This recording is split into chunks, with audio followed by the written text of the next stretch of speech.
Mi exesposa me arruinó la vida con una mentira. Y todo, para financiar los sueños de otro hombre.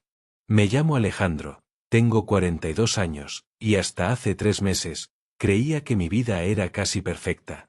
Estaba casado con Lucía, de 40 años, y juntos teníamos un hijo de 13 años, Diego.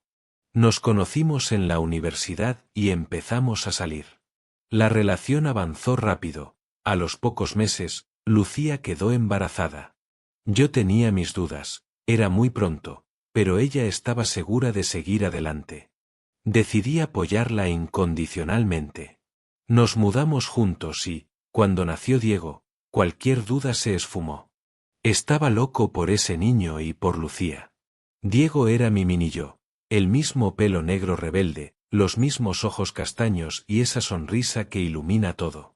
Jamás se me pasó por la cabeza hacer una prueba de paternidad. ¿Para qué? Él era mi hijo en cada sentido de la palabra. Todo se derrumbó hace 3 meses. Lucía, con una frialdad que aún me desconcierta, me confesó que había estado teniendo una aventura con su primer amor, un tipo llamado Roberto, de 41 años. Me reveló que, incluso al principio de nuestra relación, habían tenido un breve lío.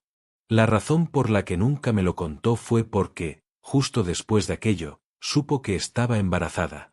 Roberto, en aquel entonces, era un chico problemático, sin ambiciones, que vivía con sus padres y saltaba de trabajo en trabajo. Lucía, buscando estabilidad, me eligió a mí, un ingeniero con la carrera en ascenso. Según sus palabras, estaba apostando por el caballo ganador.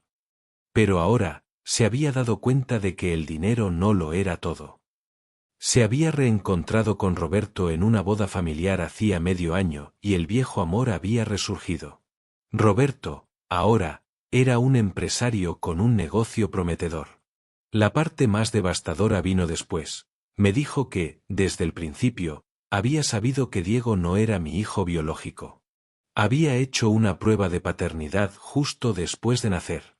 Me lo ocultó porque yo era un padre tan feliz y entregado que no quiso arruinarlo. Incluso le hizo prometer a Roberto que se callaría para siempre el secreto. Y él, obedientemente, se mantuvo alejado, hasta ahora. Lucía me anunció que me dejaba para construir una vida con Roberto. Fue un golpe brutal. 12 años de matrimonio, de construir una familia, reducidos a cenizas por su egoísmo. Lo peor fue que ella se fue de casa, pero Diego se quedó conmigo. Lucía, en su infinita insensibilidad, le soltó la verdad a nuestro hijo sin consultarme. Llegué a casa y encontré a un niño de 13 años destrozado, con su mundo hecho pedazos. Fue una de las noches más largas y dolorosas de mi vida, consolándonos el uno al otro. En ese momento, supe con certeza absoluta, fuera cual fuese su ADN, Diego era y siempre sería mi hijo. Yo lo crié, lo eduqué, lo amé. Nadie me lo iba a quitar. Al día siguiente, contacté a mi abogado y presenté la demanda de divorcio. Los términos eran claros. Yo me quedaría con todos nuestros bienes adquiridos durante el matrimonio. Lucía, que había sido ama de casa durante los últimos 13 años, no vería un solo peso de manutención conyugal. Me había usado como una billetera, me había sido infiel, y ahora pretendía salir de rositas. Por supuesto, ella impugnó la demanda, exigiendo una sustancial suma de dinero y una pensión. Pero las cosas se pusieron peor. Hace 3 semanas, Lucía presentó una demanda de custodia total. Resulta que ella y Roberto planeaban mudarse a otra provincia para abrir una nueva sucursal de su negocio y querían llevarse a Diego. Yo tendría derechos de visita, pero ella exigía la custodia completa para poder jugar a la familia feliz con Roberto ahora que le convenía. No había ninguna posibilidad de que permitiera semejante cosa. Como no llegamos a un acuerdo en la mediación, el asunto fue a parar al juzgado de familia. Estaba seguro de que ganaría. Diego era claro en su deseo de quedarse conmigo, en su casa, con sus amigos y su vida. Pero Lucía y Roberto empezaron a mentir descaradamente sobre mi persona. Tuve que esforzarme muchísimo para desmentir sus acusaciones. lo que complicó el proceso. Aunque Diego declaró ante el juez que quería quedarse conmigo, ellos argumentaban que estaba confundido y que yo lo manipulaba. Decían que yo era un workahólico ausente, que no podía cuidar de él, que siempre llevaba el trabajo a casa y me encerraba en mi estudio, que nunca asistía a las reuniones del colegio y delegaba todo en Lucía porque me aburría la paternidad. Eran acusaciones falsas, pero fáciles de refutar con testimonios de profesores y mis propios registros. Desde que empezó el divorcio, teníamos un acuerdo informal. Diego pasaba 4 días entre semana con Lucía y Roberto, y los fines de semana conmigo. Era un sistema que funcionaba, hasta que decidieron complicarlo todo con su plan de mudanza. El punto de inflexión llegó en la última audiencia. Por primera vez, Diego participó activamente. Y, en un momento dado, con una valentía que me dejó sin aliento, contó algo que dejó a todo el mundo en shock. Dijo que no solo quería quedarse conmigo por su vida aquí, sino porque la noche anterior, estando en casa de su madre, había escuchado a Lucía y a Roberto hablar por teléfono con su abogado. Habían elaborado un nuevo plan para difamarme con mentiras mucho más graves. Antes decían que era un padre ausente, ahora planeaban afirmar que era violento, que le gritaba y lo golpeaba por cualquier error. Querían conseguir una custodia de protección para alejarlo de mí y así poder influir sobre él más fácilmente. Diego, asustado por esas horribles mentiras, quiso adelantarse y dejar claro ante el juez que yo jamás le había hecho daño, que siempre lo había tratado con amor y respeto. También contó que escuchó a Lucía decir que, una vez obtuviera el dinero del divorcio, lo invertiría en el negocio de Roberto para llevarlo a nuevas alturas. Se oían eufóricos en la llamada, tan seguros de su plan que no se fijaron en que su hijo estaba al otro lado de la puerta. El caos se desató en la sala. Los abogados empezaron a discutir acaloradamente y el juez tuvo que suspender la audiencia. Volteé a mirar a Lucía y su rostro era un poema de horror y rabia. Tenía la cabeza entre las manos, tirándose del pelo con tanta fuerza que pensé que se lo arrancaría. Era la confirmación de que todo lo que Diego dijo era cierto. Salimos de la sala y, en lugar de irse con su madre, Diego vino directo a mí. Íbamos camino al coche cuando Lucía, fuera de sí, nos interceptó. Agarró a Diego del brazo con fuerza y empezó a zarandearlo, gritándole que porque había hecho eso, que le había arruinado su oportunidad de tener una familia con Roberto. Al verla manejarlo así, algo se rompió dentro de mí. Me interpuse entre ellos y la aparté de un empujón para que no pudiera tocarlo. Por suerte, mi abogado grabó toda la escena con su teléfono. Le grité que se alejara, que era una persona asquerosa y que me alegraba de que Diego me defendiera, porque no era un monstruo desalmado y avaricioso como ella. Entonces Roberto intervino, gritándonos que Lucía había hecho tanto por nuestra familia y que no la dejábamos ser feliz. Ni siquiera me molesté en responderle. Intenté meterme en el coche, pero Lucía seguía aferrada al brazo de Diego, diciendo que no lo dejaría ir conmigo, que yo lo estaba lavando el cerebro contra su propia madre. Dijo que ya no solo lucharía por la custodia total, sino que se aseguraría de que no volviera a ver a mi hijo. Eran palabras muy osadas para alguien que acababa de ser expuesta como una mentirosa y una estafadora. Le dije que lo soltara o llamaría a la policía. Ella replicó que era su madre y que ella decidía. Diego forcejeaba, intentando zafarse, pero ella lo sujetaba con una fuerza inusual. En un momento de desesperación, Diego, que a sus 13 años ya es fuerte y robusto, mientras Lucía es menuda, la empujó con fuerza para liberarse, se metió en el coche y cerró la puerta de un golpe. Lucía, al recibir el empujón, empezó a chillar como si la estuvieran matando. Gritaba que yo estaba animando a su hijo a atacarla. Roberto la sostuvo para que no cayera, así que no pasó nada. Pero ambos se pusieron delante del coche, impidiéndonos marcharnos, amenazando con usar este acto de violencia para probar que yo era un padre incompetente. Tuve que tocar el claxon una y otra vez, durante lo que pareció una eternidad, hasta que finalmente se apartaron y pudimos irnos. Esos días siguientes estuve intranquilo.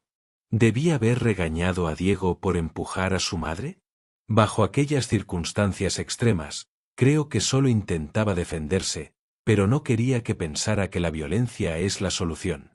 Recordé que, hace unos meses, tuvo un problema con un matón en el colegio. Tras semanas de aguantar, el otro chico empezó a insultar a nuestra familia y Diego, finalmente, se defendió a puñetazos. Le dije que la violencia no era el camino, pero, en el fondo, estaba orgulloso de que se hubiera plantado. Y esta situación con Lucía era similar, era pura defensa personal, no agresión gratuita. Decidí no reprenderlo. Había sido justificado. Una semana después, teníamos la siguiente audiencia. Primero una reunión para intentar un acuerdo de divorcio, y luego la vista de custodia.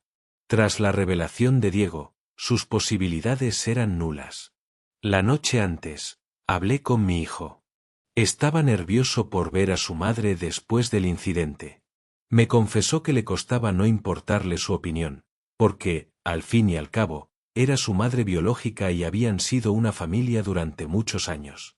Le juré que haría lo que fuera necesario para que se quedara conmigo, que un test de paternidad no cambiaba nada. Él era mi hijo, y punto. Pero entonces, sucedió algo que lo cambió todo. A las 4 de la madrugada, sonó el timbre. Al abrir, no había nadie, solo un sobre marrón en el suelo. Revisé las cámaras de seguridad y vi a una persona encapuchada, vestida de negro, demasiado alta y corpulenta para ser Lucía o Roberto. Dentro del sobre había los resultados de una prueba de paternidad. Y, para mi absoluto asombro, eran positivos. Decían que yo era el padre biológico de Diego. El mundo se me vino encima. La prueba era del mismo laboratorio donde habíamos hecho los análisis meses atrás, cuando Lucía me dijo la verdad y me mostró los resultados negativos. Yo, incrédulo, la repetí 3 veces. 3 veces me dijeron que no era el padre. Y ahora esto. ¿Eran falsos los primeros? ¿Eran falsos estos? ¿Quién estaba jugando conmigo justo antes del día decisivo? Llamé a mi abogado inmediatamente, y a primera hora de la mañana, fuimos directamente al laboratorio con Diego. Antes de que pudiéramos preguntar nada, un hombre, el director del laboratorio, nos llevó a su despacho. Nos confesó que él había dejado el sobre. Me contó, visiblemente nervioso, que la primera vez que fuimos, Lucía y Roberto lo habían contactado. Habían investigado y descubierto que el laboratorio trabajaba con el juzgado. Llegaron a un acuerdo. Él falsificaría los resultados para que dieran negativo a cambio de una futura sociedad en el negocio de Roberto una vez Lucía consiguiera el dinero del divorcio. Lucía asumió que, al saber que Diego no era mío, me desentendería. Cuando vio que no fue así y que repetí la prueba 2 veces más, volvió a presionar a este hombre para que falsificara los resultados de nuevo. Y él, tentado por la promesa de un futuro lucrativo, accedió. Las 3 pruebas que me mostraron negativas eran falsas. Me invadió una ira fría. La bajeza de Lucía no tenía límites. El director del laboratorio, arrepentido, dijo que había tenido una crisis de conciencia.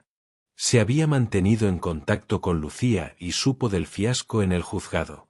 Cuando ella le dijo que todo se retrasaba y su socio no podía esperar, él decidió que no podía seguir aliado con alguien tan inmoral. Por eso me entregó los resultados reales. Me suplicó que no lo involucrara, que solo quería enmendar su error. Mi abogado me miró, y supe lo que tenía que hacer. Tenía el arma definitiva.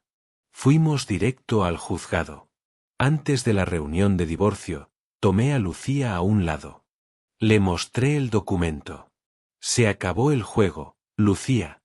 Se lo de la estafa de la paternidad. Su rostro palideció. Intentó negarlo, pero la evidencia era abrumadora. Le di un ultimátum. Tienes una opción. Aceptas los términos de mi demanda de divorcio, sin pensiones, sin dinero. Y, lo más importante, renuncias voluntariamente a tus derechos parentales sobre Diego. Lo firmas hoy.